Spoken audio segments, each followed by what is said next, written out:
We're gonna go see Across the Spider-Verse. Super excited. Miles Morales' adventure continuing. Loved the first one. I thought it was amazing. Definitely deserving of winning Best Animated Feature that year that it did win at the Oscars. Not that the Oscars mean shit. We'll see how this goes weather-wise. I'm driving to a place I don't know on a way I'm not super familiar with. So we'll see how it goes. Either way, going to see Spider-Man. I'm excited to pick up the story where we left off in the last one. I just loved little moments. There were so many little moments in that movie, and I really like the character of Miles, his situation, and how it juxtaposes with Peter's. There's a lot of really good stuff, and it's like you have your Spider-Man shorthand. The filmmakers really understand that the audience has a shorthand with Spider-Man at this point between all the movies that we've seen with Peter Parker. We're in a post-Spider-Verse, post-No Way Home world, so it's just pretty crazy and awesome that we're continuing to get these really cool movies. What's your favorite movie theater snack? What is your movie theater snack of choice? I like the Cubito bites, those are always really good. Anyway, yeah, hopping in, be right back.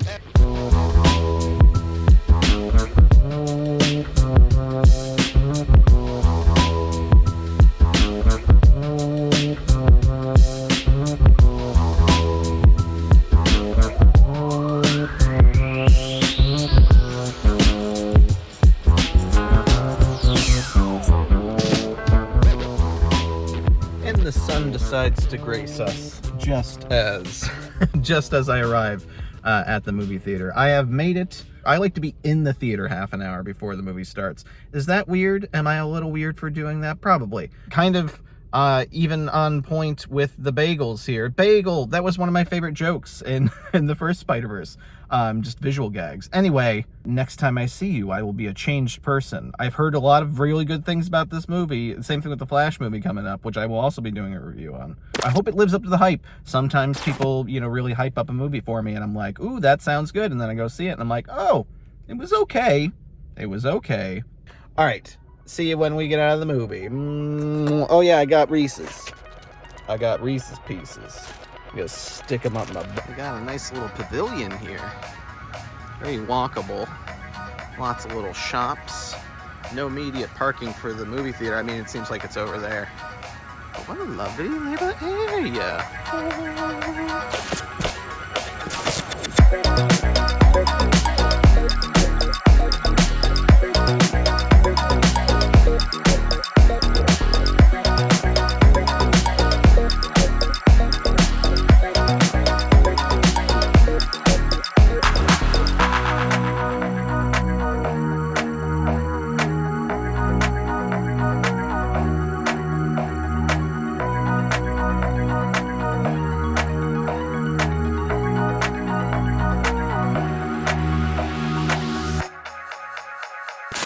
All right, I am now out of the theater, and I am a changed man. I thought it's Thursday morning, it's the RPX or PDX or whatever, the large format, digital projection, laser projection, whatever. Very, very crisp, very clean, very clear, sounded great, Dolby surround. Here are all the specifications of the screening I went to. The theater was great, audience was dead silent. I mean, it mainly, parents and children. Not a lot of people. I would say there was probably maybe like 7 other people in the theater with me. Not a crazy amount, but enough to, there was, I had people around me. Nobody in my row. The people respected the fact that I was in my row. And yeah, deadly silent. I was the only person reacting or laughing to anything in the movie, because there was some really funny stuff. Even during serious moments, there are funny things that were happening that I was laughing at. What can I say? Just a fantastic movie. Very, very well animated. One of the largest things to say about it is it's a part 1.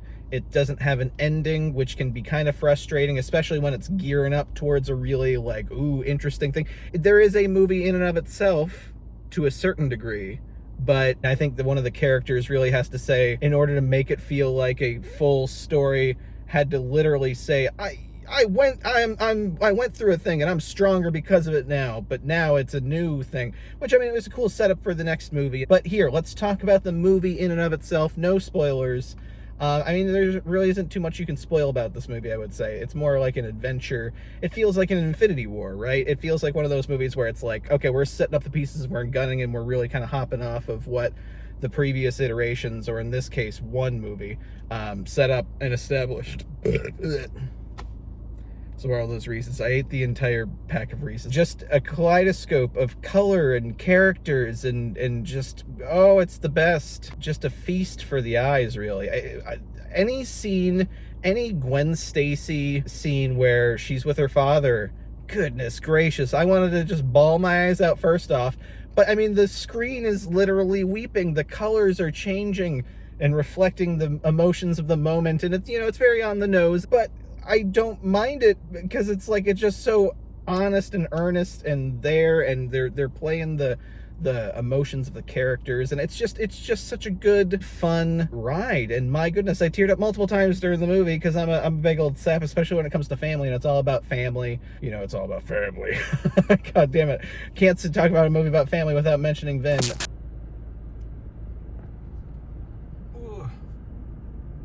Bagels are trying to destroy my phone and stop me from filming my review.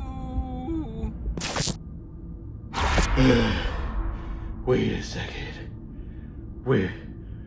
What's happening? Why am I here? Was I just talking about Spider-Man?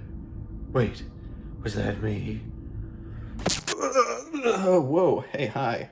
I went through the multiverse or something, or I'm Danz Newz, or what's happening right now? Anyway, hi. My phone overheated in the car, and I wasn't able to film. I mean, no, the multiverse stuff.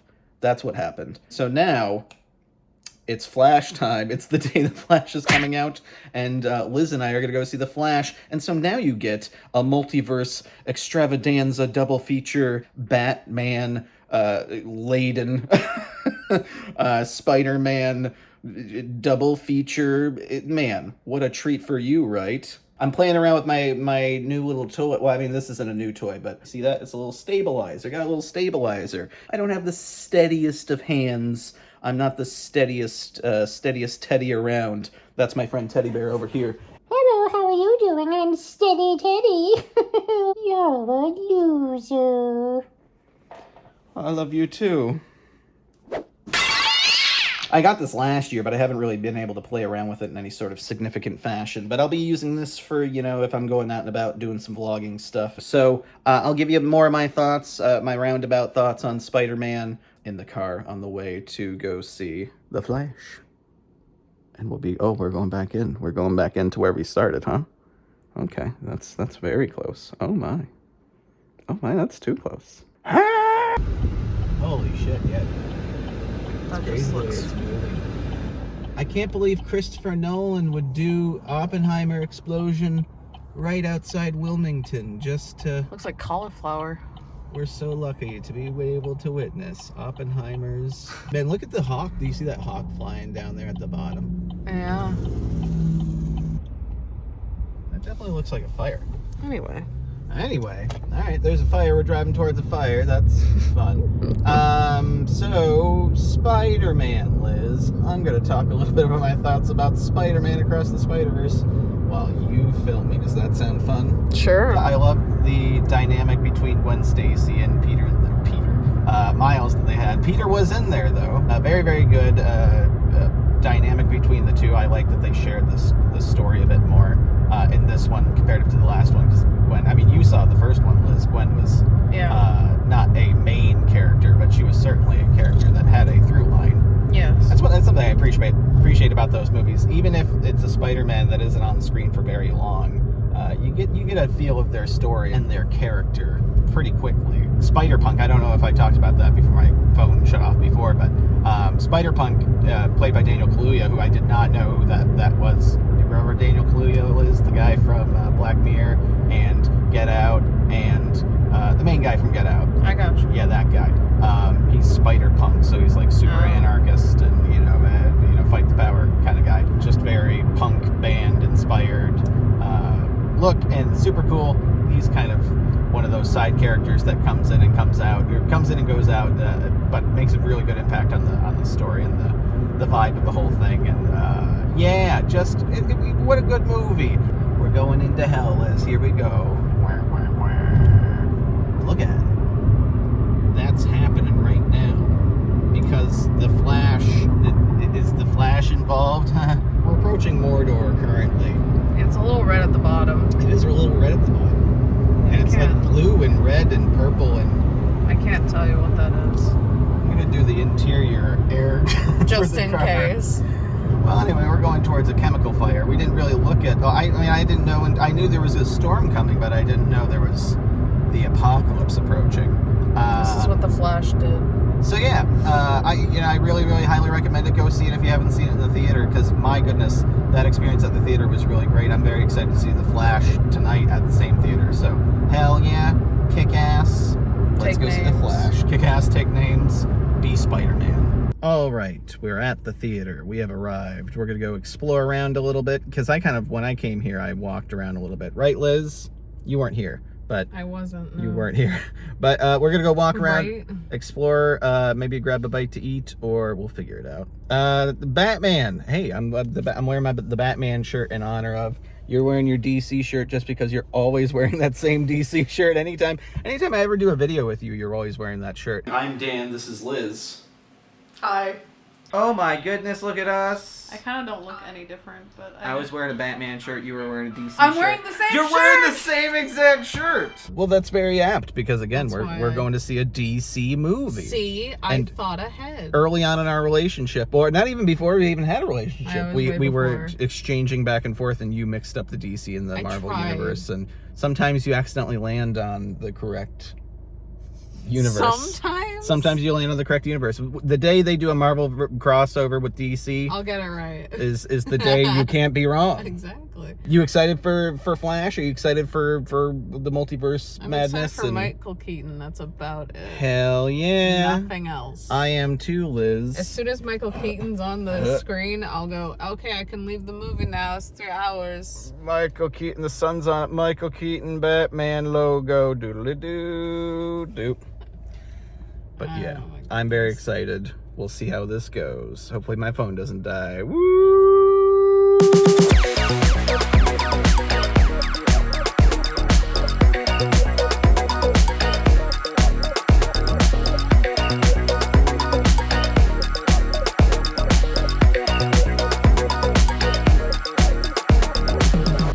We're in the theater.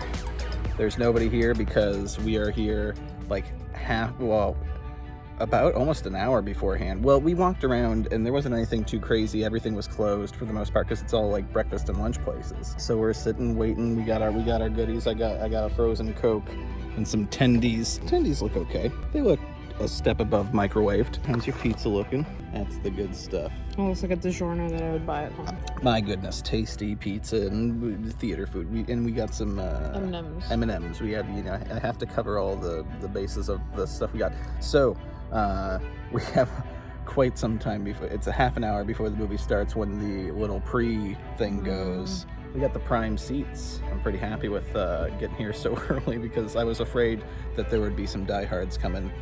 But Clearly not. Nope. They must have been here last night because we're coming on a Friday as opposed to the Thursday midnight showing. I'm not a true fan anymore. I just don't go to those. Don't have time. No, we went to my parents last night to watch the Star Trek Strange New Worlds premiere, and I made wings, and it was fun. It was a fun time. Pizza and wings at the fam. So we just sit, we wait, and movie soon-y.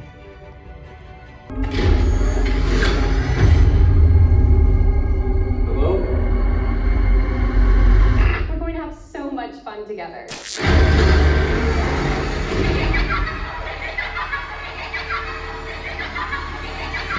All right. We are back from the movies. Hi, Liz. Hello. How are you? I'm tired. What'd you think of the movie, Elizabeth? Liz isn't so much. You're not, like your main mode is not the superhero stuff so much. You're more so the horror movie. I can get into it. That's true. If it's good, it is definitely it can be your thing. What was the last superhero movie that you were really kind of like, yeah, this is my speed? The Doctor Strange. Yeah, Multi-Versal madness. But that's also a director I like. Yeah, Sam Raimi. Well, that's horror. So you got a horror director that's in your wheelhouse and you know, doing all that stuff. So I mean, sometimes. But hey, Liz, what did the Batman fan in the room think? Yeah, you liked it well enough. Well, all right then. This is a different kind of video. I don't know. What did the Batman fan? There you go. That's what I was looking for. So sorry. Well, to answer your very well worded question, Liz. Is it though? I'm coming up with all the good angles right now. I can see that. Well, Elizabeth. Oh no. Oh, I ate Liz. Damn it, I can't frame it. Good answers. Oof. We talked about it at length on the way home. We couldn't really film because it was too dark and it was a bit treacherous getting home. Lots of drunkards and idiots. It's Friday night. In the parking lot leaving the movie theater, there was a jerk. How you doing, bud? Yeah, he was singing terribly, blaring through the parking lot. Oh yeah. Yeah, I've never really known of anybody to drive around in a movie theater parking lot yelling out the window. Thank you very much. Never. No, yeah, that's never happened. It never. Yep. Oh, The Flash. Like, it was very plot driven. It was very snap, snap, boom, bammy. Like, let's get into this. Let's go it real. Like, it reminded me a little bit of the animated Flashpoint movie, where it's just like right off the bat, you know, we have a little fun little romp that kind of sets up the thing, and then we flash into the main conceit of the story, and like, oh, we're fucking up, we fucked it up, and we gotta fix it now. But can it be fixed, Liz? Plenty of surprises, boom bang action. I think I was more into the action earlier on. I would say the last 20 minutes had some of the jankiest action of the movie. Yeah. Some of the most spectacular action, Yeah. but on top of that, some of the jankiest looking. I think I think a large part of the conversation with this movie is going to be very specifically the look and visuals of the visual effects of the CGI. The CGI is going to be the big ooh. And I think, and that's going to be the big factor of whether you don't mind it or you like it or not, because it can come off kind of anime-esque almost. There's some times where it looks like it's like a poorly rendered PS2 cutscene. People have said that throughout the years. I think this is the case for that more than any movie I've ever seen, really. Other than, like, you know, Black Panther, where it's like at the end it has that kind of ropey, everybody looks like a plastic figure kind of. Yeah, this one had a lot of that. This one had a lot of that. Like, oh, buddy. Yeah, I was telling you, it reminded me a lot of the Robert Zemeckis motion capture movies, like Beowulf and your Beowulfs and your very much A Christmas Carol. Like, there are multiple moments where we're seeing, I mean, you can see it in the trailer, that one shot where Batman's like, you know, be ready to fight or whatever, and he has his hand up, and then it goes around his face really close.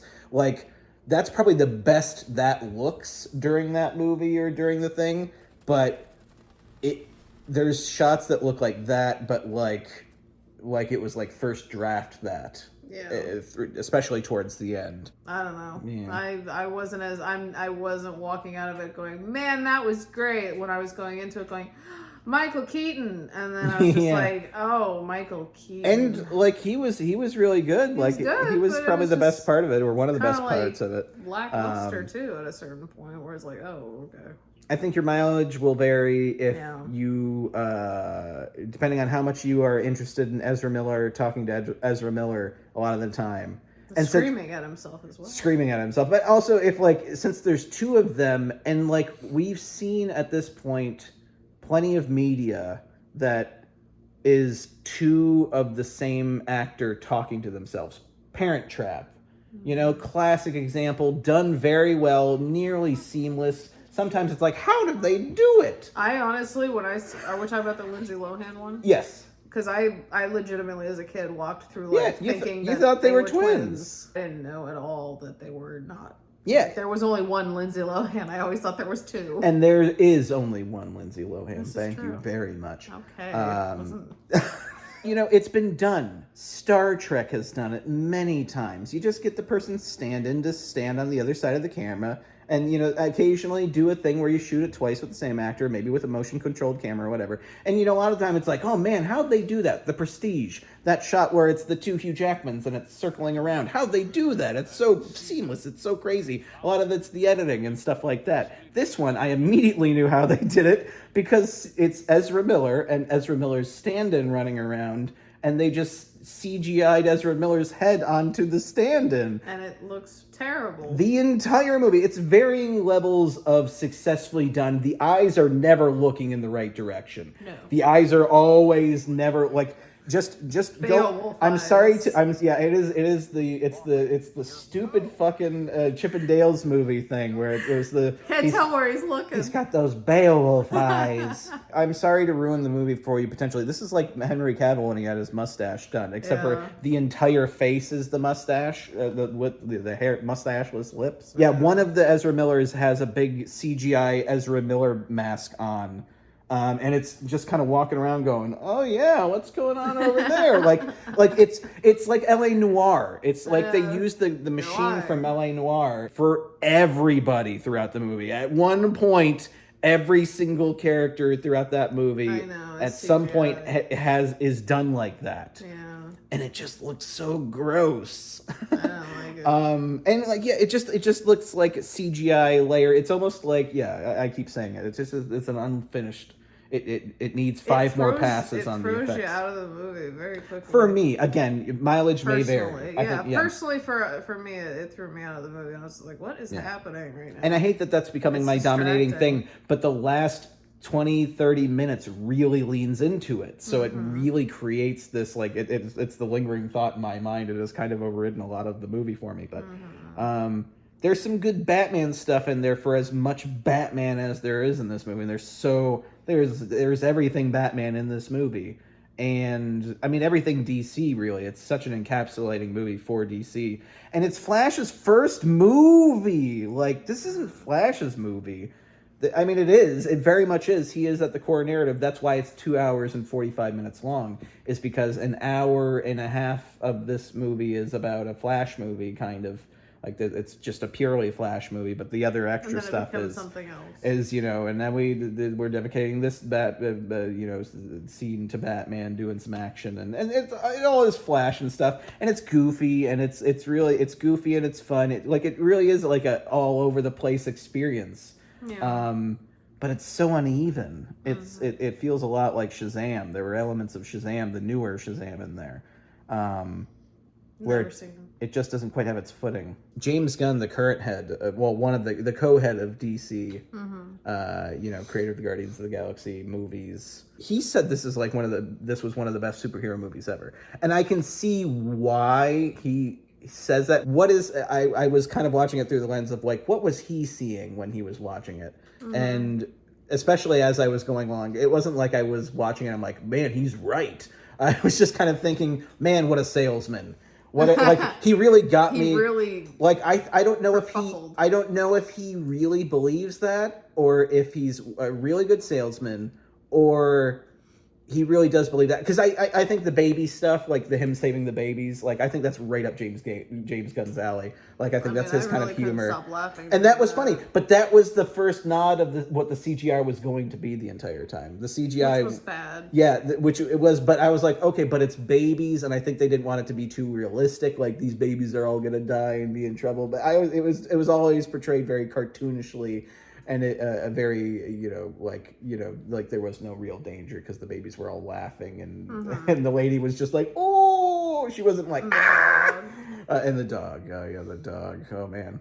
And again, like that's my kind of sense of humor, but like it was over, like all the way over. It reminded me of The Mask 2. Yeah.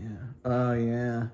Kind of. Well, okay, this all makes a lot more sense though. Andy Muschietti, however you pronounce it. Mama. Oh God. Oh, that movie's awful. He is a director who is very confident with special effects and generally overly confident. Absolutely, overly confident. Because they aren't good. Because he is the only director I know who does CGI characters like this where they're so fully animated and it's just a complete CGI rendering and it just looks like it needs a couple more passes to be good. Reminded me of Matrix Reloaded, the second Matrix, where they're all like rubbery plastic people. Yeah. Anyway, I could go on and on about the visual effects, and I'm sorry if you worked on this movie as a visual effects person, but I mean, I think again, all the ideas were there and the animations were all there. It just needed to look better. Needed a little bit more polish. Yeah, needed more polish, but I mean, yeah. I don't know. Anyway, I have a lot of opinions on this movie. Apparently, I always hate that it always comes down to technical shit for a lot of the DC stuff. Anyway, this was my review of Spider-Man Across the Spider-Verse and The Flash, The Tale of Too Many Flashes. I don't know if we accurately described anything. The new Superwoman girl was awesome. Yeah. Zor-El or Zora. For as much as she was in the movie. For as much as she was in the movie. Again, the movie was very long, but it does feel very, it feels like it could have been 4 hours long.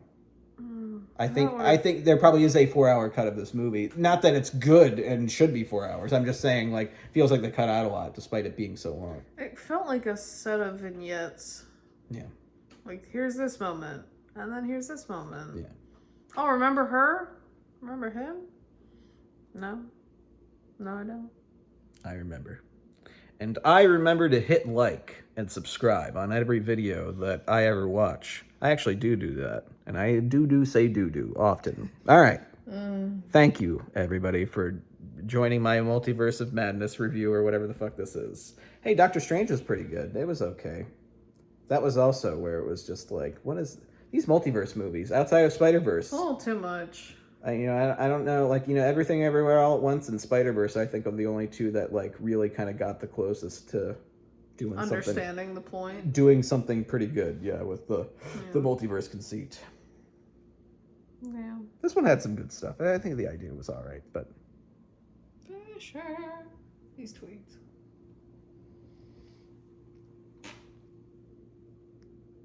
What you doing, bud? He's smelling... That's filthy. You're a filthy old man. You're a filthy old man. Yeah, that's right. You know it. You know how filthy you are. Ah! Okay, bye.